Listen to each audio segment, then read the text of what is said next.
our studios in downtown Salisbury. This is 47 ABC News at 11.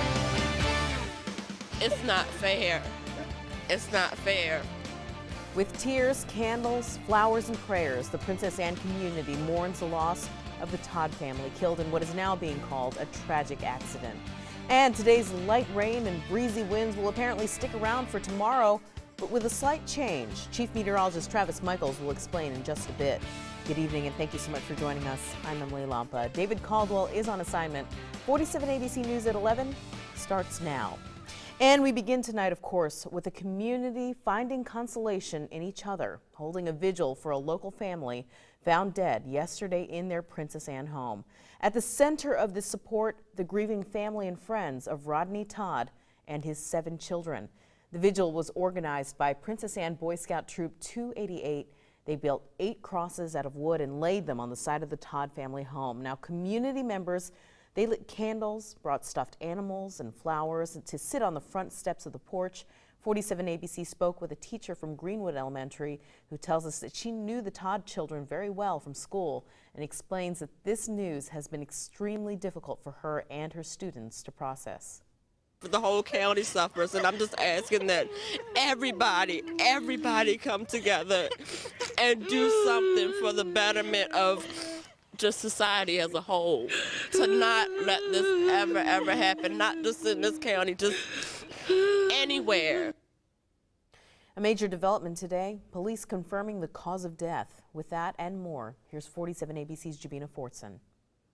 The cause of death is carbon monoxide poisoning, and the manner of death is accidental. Investigators now confirming the reason 36-year-old Rodney Todd and his 7 children died in their Princess Anne home. The family only found on Monday afternoon after Todd's supervisor came to place a missing persons report with the police department. I have this terrible feeling. I hope nothing has happened to him and his kids. Police say the carbon monoxide came from a generator running in the kitchen. There was no power in the Todd family home, a home now surrounded by memories of a beloved family. Sarah Hardy, pictured here with Rodney, says he was like a brother to her, the children like her nieces and nephews. It's going to be hard to give 8 final kisses away. That stoop right there is a stoop that I look forward to coming up here to see them jumping up and down on when they see me pull up, you know. Hardy says Rodney was a single father doing his best to make ends meet, working at the University of Maryland Eastern Shore for a privately contracted food service. She says he would do anything for his children. That includes trying to keep them warm, which she believes is the reason why the generator was in the house. The family's pastor, Reverend Donna Bowers, agrees his family always came first. They had a wonderful dad, and he did his best to keep that family together, safe in a community that's not always safe. Police say their investigation has revealed that no foul play was involved in the death of the Todd family, and that it's just a truly tragic and unfortunate accident.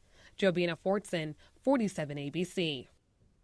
2 other candlelight vigils are planned in honor of the Todd family. One is Thursday night at 7 at Washington High School. Another on Friday at 7 outside the family's home on Antioch Avenue. Right now, the worry is how the family will be able to afford the funeral costs. So a GoFundMe account has been set up, as well as a bank account at Hebron Savings Bank for donations. We have all that information on our website, 47abc.com. Also revealed during a press conference today, 2 visits and several phone calls were apparently made to the home by school representatives because the children did not show up to school. 47 ABC called the Somerset County School District for more information about this. And a spokesperson for the district tells us 5 of the children in the Todd family went to Princess Anne Elementary, 1 attended Somerset Intermediate School, and the oldest went to Washington Academy High School. It appears that 2 district employees stopped by the house on April 1st. They made 2 separate visits on the same day within an hour and a half of each other, one at 11 a.m., the second at 12:30 that afternoon. A spokesperson admits it is not exactly clear if they were teachers, administrators, or even just school district employees. Apparently, those 2 individuals left after thinking that no one was home, so they each called the house. but neither called police because, according to the district spokesperson, the assumption was made that nothing was out of the ordinary. Now, the district's attendance and tardy guidelines only require school administrators to call and send home letters.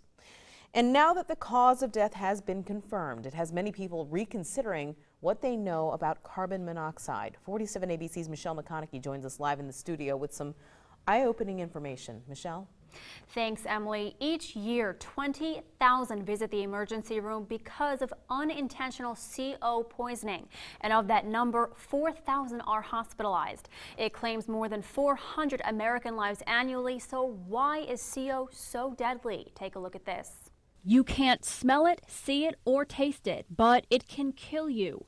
Carbon monoxide, often referred to as the silent killer, exists in our everyday lives. From vehicle exhaust to your fireplace and gas appliances, it's the byproduct of burning fuels. You wouldn't know it unless some kind of device was there to alert you.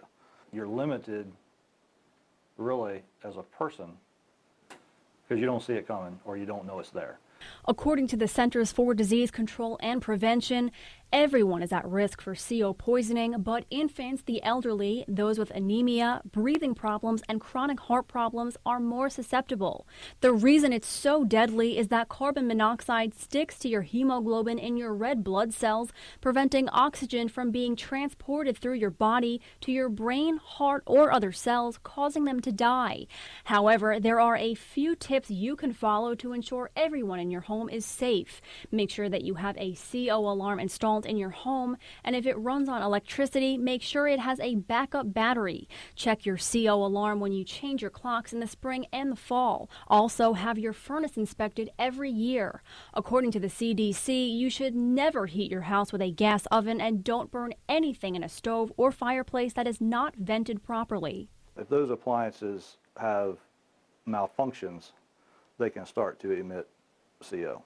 In light of the recent tragedy that killed a family of 8 in Princess Anne, one of the biggest rules to follow is to never use a generator inside your home or garage, even if the doors and windows are open. You don't want to put them close to doorways or windows where you're not going to see or you're not going to know that this stuff is coming in.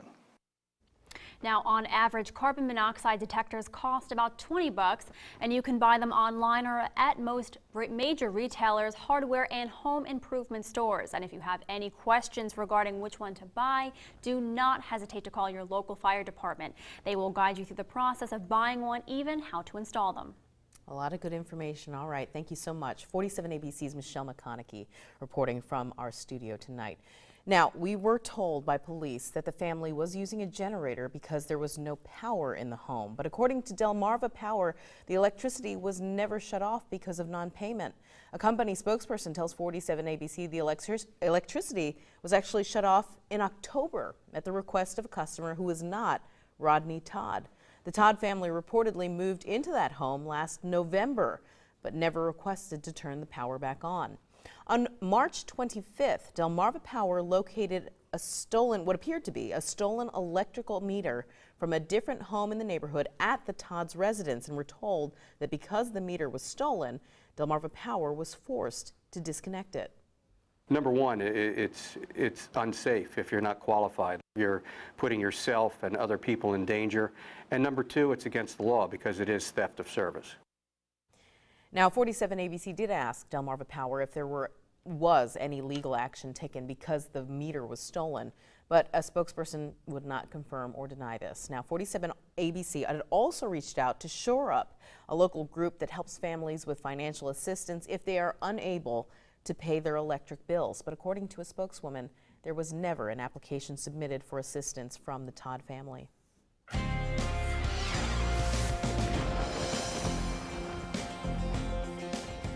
Well, plenty of rain showers, cloudy skies, and breezy winds through a lot of your Tuesday today. High temperatures this afternoon above average, topping out right around 68 degrees. Still a ways away from that 92 we saw back in 1929.